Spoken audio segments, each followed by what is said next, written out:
Bismillahirrahmanirrahim. Assalamualaikum warahmatullahi wabarakatuh. Alhamdulillahirrabbilalamin. Puji syukur kita panjatkan kehadirat Allah subhanahu wa ta'ala, karena atas rahmat dan karunia-Nya pada hari ini kita semua diberikan nikmat kesehatan. Sholawat serta salam semoga senantiasa tercurahkan kepada junjungan kita Nabi Muhammad SAW. Perkenalkan, nama saya Mary Ekaya Pujanti, Sarjana Keperawatan, Nurse Magister Keperawatan. Saya merupakan salah satu dosen di program studi S1 Keperawatan, Fakultas Ilmu Kesehatan, Universitas Nazatul Al-Muwaffaq Sampang. Pada kesempatan ini, saya akan memaparkan salah satu mata kuliah yang saya ampu, yaitu mata kuliah Keperawatan Dewasa, Kardiovaskuler, Respirasi, dan Hematologi. Mata kuliah ini memiliki bobot 5 SKS yang terdiri dari 3 SKS teori dan 2 SKS praktikum, serta akan dilaksanakan selama 1 semester. Dalam pelaksanaannya, mata kuliah ini diampu oleh Ibu Yunita Amilia selaku penanggung jawab mata kuliah, dan saya sendiri Mary Ekaya Pujanti sebagai tim dosen mata kuliah Keperawatan Dewasa. Sebagai seorang dosen, saya senantiasa melaksanakan tridharma perguruan tinggi, khususnya dalam bidang pendidikan dan pengajaran. Dalam proses pembelajaran, saya menerapkan pendekatan DIA, yaitu Delivery, Interaction, dan Assessment. Delivery berkaitan dengan cara saya menyampaikan materi dari textbooks dan artikel-artikel jurnal terbaru, termasuk hasil penelitian dan pengabdian saya terkait kardiovaskuler, khususnya hipertensi. Interaction merupakan upaya untuk menciptakan suasana belajar yang aktif dan partisipatif. Saya menerapkan metode diskusi, tanya jawab, dan juga studi kasus. Selanjutnya, asesmen merupakan proses penilaian untuk mengukur capaian pembelajaran mahasiswa yang dilakukan secara objektif dan transparan. Sistem penilaian telah disampaikan sejak awal perkuliahan dan sudah dipahami oleh mahasiswa. Deskripsi pada mata ajar ini adalah pemenuhan kebutuhan klien dewasa dengan gangguan sistem pernafasan, kardiovaskuler, dan hematologi. Pemberian asuhan keperawatan pada kasus gangguan sistem pernafasan, kardiovaskuler, dan hematologi berdasarkan proses keperawatan dengan mengaplikasikan ilmu biomedik seperti biologi, histologi, biokimia, anatomi, fisiologi, patofisiologi, ilmu keperawatan medikal bedah, ilmu penyakit dalam, farmakologi, nutrisi, bedah, dan rehabilitasi. Gangguan dari sistem tersebut meliputi gangguan peradangan, kelainan degeneratif, keganasan, dan trauma yang termasuk dalam 10 kasus terbesar baik lokal, regional, nasional, dan internasional. Lingkup bahasan mulai dari pengkajian sampai dengan evaluasi asuhan terhadap klien. Intervensi keperawatan meliputi terapi modalitas keperawatan pada berbagai kondisi termasuk terapi komplementer. Capaian pembelajaran mata kuliah, mahasiswa diharapkan mampu 1. Menjelaskan tentang konsep dan ruang lingkup keperawatan medikal bedah, peran perawat medikal bedah dan standar pelayanan keperawatan medikal bedah. Yang kedua, melakukan simulasi asuhan keperawatan dengan gangguan sistem pernafasan, kardiovaskuler, dan hematologi pada klien dewasa dengan memperhatikan aspek legal dan etis. Yang ketiga, melakukan simulasi pendidikan kesehatan dengan kasus gangguan sistem pernafasan, kardiovaskuler, dan hematologi pada klien dewasa dengan memperhatikan aspek legal dan etis. Yang keempat, mengintegrasikan hasil-hasil penelitian ke dalam asuhan keperawatan dalam mengatasi masalah sistem pernafasan, kardiovaskuler, dan hematologi. Yang kelima, melakukan simulasi pengelolaan asuhan keperawatan pada sekelompok klien dengan gangguan sistem pernafasan, kardiovaskuler, dan hematologi pada klien dewasa dengan memperhatikan aspek legal dan etis. Yang keenam, melaksanakan fungsi advokasi pada kasus dengan gangguan sistem pernafasan, kardiovaskuler, dan hematologi pada klien dewasa. Yang ketujuh, mendemonstrasikan intervensi keperawatan pada kasus dengan gangguan sistem pernafasan, kardiovaskuler, dan hematologi pada klien dewasa sesuai dengan standar yang berlaku dengan berpikir kreatif dan inovatif sehingga menghasilkan pelayanan yang efisien dan efektif. Sedangkan materi yang akan dipelajari pada mata kuliah keperawatan dewasa, kardiovaskuler, respirasi, dan hematologi ini terdiri dari 9 materi pembelajaran. Materi yang pertama yaitu anatomi fisiologi terkait sistem pernafasan, Yang kedua, patofisiologi, farmakologi dan terapi diet pada gangguan sistem pernafasan. Yang ketiga, asuhan keperawatan dengan gangguan sistem pernafasan. Yang keempat, anatomi fisiologi terkait sistem kardiovaskuler.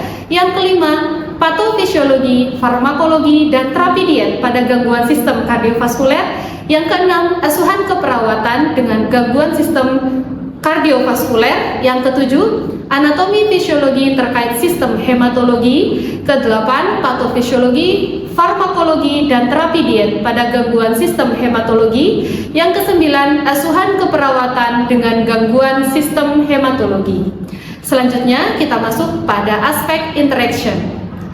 Sistem interaction yang saya terapkan dalam proses pembelajaran mengacu pada prinsip pembelajaran yang interaktif, holistik, integratif, saintifik, kontekstual, tematik, efektif, kolaboratif, dan berpusat pada mahasiswa. Untuk mendorong mahasiswa berperan aktif, kreatif, dan inovatif dalam mencapai capaian pembelajaran, saya menerapkan pendekatan Student Center Learning dengan berbagai metode pembelajaran seperti diskusi kelompok, simulasi, studi kasus, pembelajaran kolaboratif, pembelajaran kooperatif, project-based learning, problem-based learning, serta metode pembelajaran lainnya yang relevan dan efektif dalam memfasilitasi pencapaian kompetensi mahasiswa. Dalam mendukung proses belajar mengajar, saya juga memanfaatkan platform pembelajaran yang terintegrasi dengan sistem informasi akademik, di mana mahasiswa dapat menggunakan aplikasi tersebut untuk pengisian KRS, mengevaluasi dosen pengajar, mengisi absen kelas, dan yang lainnya. Selanjutnya, aspek yang ketiga adalah asesmen atau penilaian yang dilakukan secara objektif, transparan, dan akuntabel dengan tujuan untuk mengukur kemampuan mahasiswa secara jelas dan transparan. Komponen penilaian dalam mata kuliah ini terdiri atas kehadiran atau absensi 5%, tugas 20%, praktikum dan sikap 10%, UTS 30%, UAS 35%. Dan pelaksanaan UTS dan UAS yaitu mengacu pada jadwal yang telah ditetapkan dalam RPS. UTS dilaksanakan setelah mahasiswa menyelesaikan beberapa pokok bahasan utama, sedangkan UAS dilaksanakan setelah seluruh materi perkuliahan selesai diberikan. Pada sesi kali ini, saya akan membahas topik konsep penyakit gangguan sistem kardiovaskuler, khususnya hipertensi. Materi yang akan dipelajari meliputi pengertian hipertensi, klasifikasi, etiologi, faktor resiko, manifestasi klinis, penata laksanaan medis, komplikasi, serta upaya pencegahan dan pengendalian hipertensi berdasarkan perkembangan ilmu pengetahuan dan evidence-based practice. Pembelajaran dilaksanakan melalui tatap muka di kelas untuk membahas konsep dasar penyakit hipertensi. Setelah mengikuti pembelajaran ini, mahasiswa diharapkan mampu menjelaskan konsep dasar penyakit hipertensi sebagai dasar dalam mempelajari materi keperawatan kardiovaskuler pada pertemuan-pertemuan selanjutnya. Berikut merupakan proses pembelajaran yang saya laksanakan secara tatap muka di ruang kelas. Bismillahirrahmanirrahim. Assalamualaikum warahmatullahi wabarakatuh. Waalaikumsalam warahmatullahi wabarakatuh. Alhamdulillahirrabbilalamin. Hari ini kita bertemu kembali ya. Gimana kabar teman-teman semuanya? Alhamdulillah. Oke, hari ini kita bertemu untuk belajar tentang konsep penyakit gangguan sistem kardiovaskuler. Lebih khususnya yaitu pada penyakit Hipertensi. Sebelum kita masuk ke perkuliahan, ada kata-kata pemantik di sini.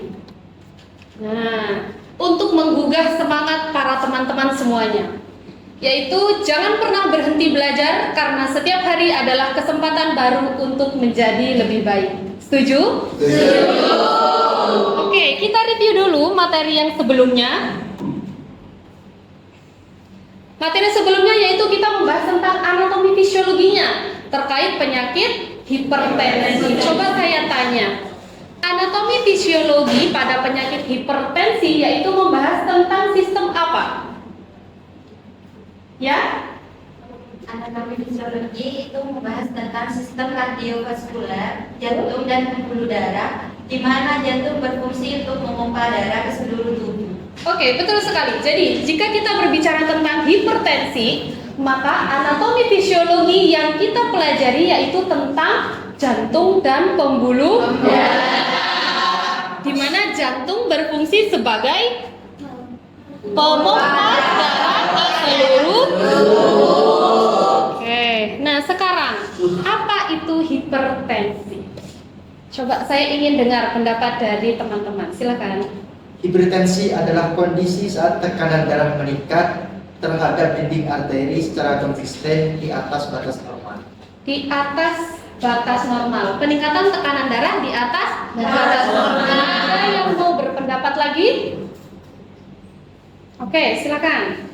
Karena hipertensi kondisi tekanan darah tinggi melebihi batas normal, yaitu 140/90 mmHg. Oke, betul semua ya. Jadi kondisi tekanan darah melebihi batas normal yaitu sampai pada 140/90. Hei, di sini dijelaskan. Menurut WHO, katanya hipertensi itu dijadikan penyakit yang menyebabkan kematian lebih dari 10 juta tiap tahunnya. Tapi paling banyak ya, bisa dikatakan banyak. Dan pencegahan hipertensi perlu dilakukan sejak dini. Kenapa? Karena hipertensi bukan hanya menyerang orang-orang lansia, bukan hanya menyerang orang-orang dewasa, tetapi juga menyerang bagian remaja. Berarti kalian teman-teman semuanya, apakah bisa terkena hipertensi? Tidak. Ini dia hipertensi. Hipertensi adalah tekanan darah tinggi di mana tekanannya itu lebih dari 140/90, sesuai sama yang dijelaskan temannya tadi. Ya. Kemudian di sana dikatakan bahwasanya hipertensi itu disebut dengan the silent killer, yaitu penyakit yang tidak menyebabkan kematian. Lalu bagaimana Bu kita tahu bahwa kita terkena hipertensi? Nah, hipertensi ini seringkali tanpa keluhan. Tiba-tiba sudah ada komplikasinya. Misalnya, karena dia tidak terkontrol, tidak tertangani, yang bermasalah jantungnya. Loh, kok bisa saya terkena penyakit jantung? Ya karena tadi hipertensinya tidak diketahui. Itu ya. Lanjut. Nah, tadi dijelaskan bahwa tekanan darahnya 140/90. Jadi komponen tekanan darah itu ada dua. Ada sistolik dan ada diastolik. Jadi sistolik itu adalah tekanan tertinggi saat jantung memompa. Sedangkan diastolik kebalikannya saat jantung beristirahat. Contohnya tadi 120/80. Maka 120 adalah sistolik dan 80 adalah diastolik. Oke. Nah, kapan disebut dengan hipertensi? Dikatakan hipertensi apabila tekanan darahnya melebihi 140/90 dan dilakukan selama 3 kali pemeriksaan, dan itu berjarak. Bukan dalam satu hari ini, jam 1, jam 2, jam 3 misalnya. Tidak, tetapi berjarak bahkan minggu, ya. Kemudian, Bu, saya itu misalnya periksa tetangga baru datang dari sawah misalnya. Loh, ternyata tekanan darahnya 180/100. Apakah itu bisa dikatakan hipertensi? Tidak. Tidak, karena beliau baru saja beraktivitas. Jadi hati-hati ya. Tiba-tiba kalian ada temennya datang, coba dong saya ditensi, ternyata tinggi. Terus kalian bilang gini, loh kamu kena hipertensi? Ya bukan, tapi karena dia baru saja melakukan aktivitas fisik gitu ya. Kemudian klasifikasi hipertensi. Dikatakan normal apabila tekanan darahnya itu kurang dari 120/80, dan apabila tekanan darah sudah 120 sampai dengan 139 itu sudah dikatakan sebagai prehipertensi. Jadi kalau misalnya tekanan darahnya kalian 120 itu sudah warning. Apa nih yang harus dilakukan? Itu ya. Nah, ini klasifikasi hipertensi sampai dengan stage 2-nya ya. Kemudian selanjutnya penyebabnya. Hipertensi itu ada dua. Ada hipertensi primer, ada hipertensi sekunder. Dikatakan hipertensi primer karena penyebabnya tidak diketahui.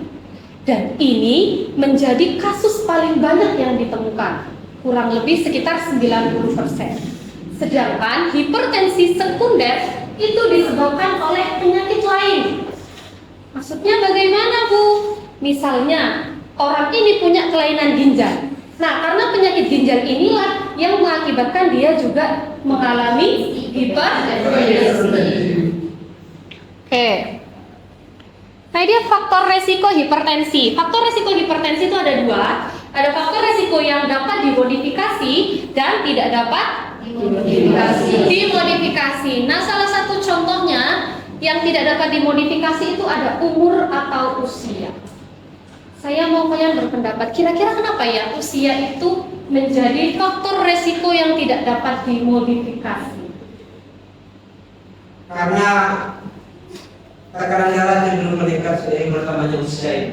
Oke, betul. Jadi disebabkan karena sering bertambahnya usia, ya, pembuluh darah kehilangan sebagian dari kualitasnya. Kualitas apanya? Kualitas elastisnya. Ketika kualitas elastis itu ada kemampuan pembuluh darah untuk mengembangkan kembali seperti semula itu. Oke, betul sekali. Jadi semakin atau seiring bertambahnya usia, maka pembuluh darahnya kita itu akan kehilangan elastisitasnya. Jadi gimana, Bu? Kalau elastis itu maksudnya dia kan bisa mengembang, terus berutuh lagi, atau melebar, menyempit gitu ya. Tapi kalau semakin usianya bertambah, maka pembuluh darah itu semakin kaku. Semakin kaku. Jadi kalau misalnya dia terjadi tekanan darah tinggi dan dia sudah tidak bisa vasodilatasi atau melebar pembuluh darahnya, maka apa yang akan terjadi? Akan terjadi pecah pembuluh darah. Gitu ya. Oke, kemudian yang kedua, jenis kelamin. Perempuan dan laki-laki itu sama-sama beresiko mengalami hipertensi. Ya, kalau laki-laki dia biasanya di usia parubaya, sekitar usia 30 sampai 50 tahun. Dia beresiko tinggi mengalami hipertensi. Kenapa demikian? Karena di usia segitu testosteron, hormon testosteron itu tinggi. Nah, hal ini yang mengakibatkan aktivitas saraf simpatisnya meningkat. Apabila aktivitas saraf simpatis meningkat, akibatnya denyut jantung meningkat, kontraktilitas jantung meningkat, konstriksi pada pembuluh darah atau terjadi penyempitan pembuluh darah, akibatnya tekanan darah tinggi. Kalau perempuan biasanya dia lebih tinggi terjadi pada usia setelah menopause. Kenapa? Karena hormon estrogen di sana sudah mulai berkurang. Nah, karena estrogen ini yang dia memiliki efek untuk protektif supaya tidak terjadi hipertensi, gitu ya. Kemudian ada genetik atau riwayat keluarga. Itu juga menjadi salah satu faktor. Jadi kalau misalnya orang tua kalian ada yang hipertensi, maka tidak menutup kemungkinan kalian juga bisa mengalami hipertensi. Kemudian kalau resiko yang dapat dimodifikasi ada obesitas. Obesitas itu apa? Berat badan. Berarti banyak lemaknya, ya. Nah, hal ini juga mempengaruhi kerja jantung. Kalau sudah banyak lemak, jantung harus bekerja lebih keras. Bagaimana caranya darah itu tetap mengalir ke seluruh tubuh, ya.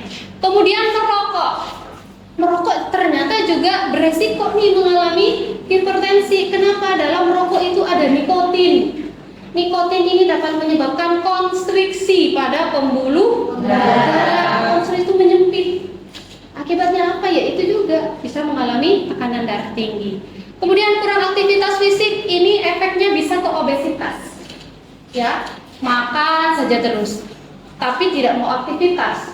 Bisa saja dia obesitas. Kemudian dia tinggi lemak. Sama, kalau sudah banyak lemaknya, sama kayak yang obesitas. Kemudian konsumsi garam berlebih. Ya. Kenapa kok bisa konsumsi garam itu dapat meningkatkan atau mengakibatkan hipertensi? Karena garam, di dalam garam itu ada natrium. Dan natrium sifatnya itu mengatur keseimbangan cairan. Kalau sudah garamnya berlebih di dalam tubuh, ginjal sudah tidak mampu mengeluarkan sebanyak itu, akibatnya dia akan tertumpuk di dalam tubuh. Jadi banyak kan volume cairannya di dalam tubuh, jantunglah dia yang bekerja, gitu ya. Kemudian dislipidemia. Dislipidemia ini sama halnya banyak lemak di dalam darah. Nah, ini akan mengakibatkan terjadinya aterosklerosis, terbentuk plak. Jadi yang misalnya pembuluh darah selubang ini kemudian tertutup plak, berarti pembuluh darahnya kan menyempit. Nah, itu juga jantung perlu bekerja keras. Konsumsi alkohol dan stres itu juga sama dapat mengakibatkan tekanan darah tinggi. Nah, ini dia gejala hipertensi. Mungkin kalian sudah sering ketemu dengan keluhan ini. Jadi hati-hati. Apabila sakit kepalanya itu dia khas, biasanya di sebelah sini. Ya, di tengkuk belakang. Kemudian gelisah, jantung berdebar-debar, pusing, penglihatan kabur, rasa sakit di dada dan mudah lelah. Hati-hati, apa yang harus dilakukan? Maka segera cek tekanan darah. Nah, penata laksananya bagaimana? Maka penata laksanaannya yaitu dengan cara perubahan gaya hidup. Apabila dengan perubahan gaya hidup ternyata tekanan darahnya masih tinggi, maka perlu dialihkan dengan menggunakan obat-obatan. Perubahan gaya hidup bagaimana? Dengan cara menjaga berat badannya supaya tadi tidak obesitas. Kemudian pengaturan pola makan, misalnya kurangi makan makanan yang berlemak, tinggi garam, banyak makan sayur dan buah. Kemudian olahraga atau aktivitas fisik. Kemudian berhenti merokok, hindari stres. Ini untuk atur pola makannya dengan membatasi gula, garam, protein, lemak, dan banyak makan buah-buahan dan sayuran ya. Kemudian kapan minum obat? Apabila tekanan darahnya lebih dari 160/100. Apabila target tidak tercapai dengan perubahan gaya hidup. Jadi waktu terjadi hipertensi yang dilakukan bukan langsung obat-obatan dulu, tapi pola hidupnya dulu yang dirubah. Kalau ternyata dengan perubahan pola hidup tekanan darahnya tetap tinggi, maka baru dibantu dengan obat-obatan, gitu ya. Ini dia komplikasi hipertensi. Jadi hipertensi ini banyak ya. Karena hipertensi ini berkaitan dengan jantung, maka komplikasinya bisa mengakibatkan penyakit jantung. Kemudian stroke, bisa ke ginjal, retinopati, bahkan ke otak, saraf dan juga pembuluh darah tepi, gitu ya. Nah, kemudian bagaimana cara pencegahannya? Dengan cara cerdik. Ya, cerdik itu apa? C, cek kesehatan secara rutin.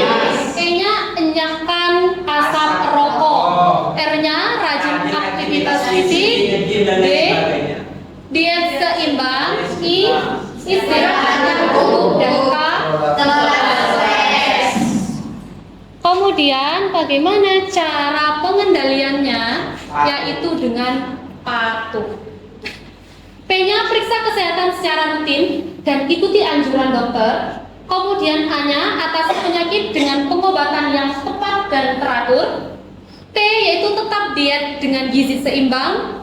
U upayakan aktivitas fisik dengan aman. Dan H hindari asap rokok, alkohol dan zat karsinogenik lainnya.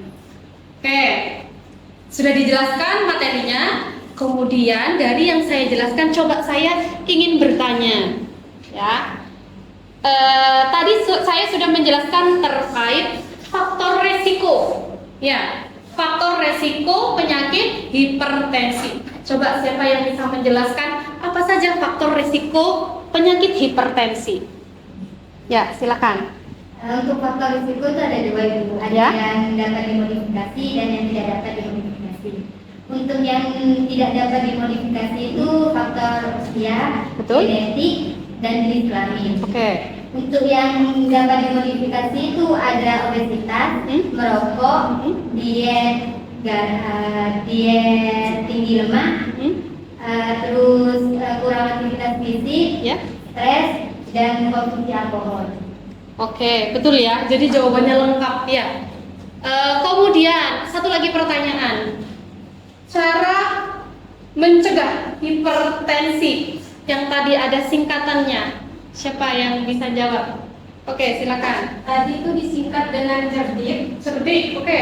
C, Cek kesehatan secara rutin. ya. Menyebabkan asap rokok. Rajin aktivitas fisik. D. Diet seimbang. Ya. I. Istirahat cukup. K. Kelola stres. Oke, betul semua ya. Jadi kalau saya sudah mendengarkan jawaban yang sangat memuaskan, bisa disimpulkan bahwasanya kalian itu mendengarkan, gitu ya. Oke, mungkin ada yang mau ditanyakan dulu sebelum saya mengakhiri perkuliahan di pagi hari ini. Sudah? Cukup ya? Oke. Dipahami konsep penyakit hipertensinya, kemudian di pertemuan berikutnya kita akan belajar tentang asuhan keperawatan. Ya. Oke, terima kasih atas waktunya. Saya mohon maaf apabila ada salah kata. Saya akhiri. Assalamualaikum warahmatullahi wabarakatuh.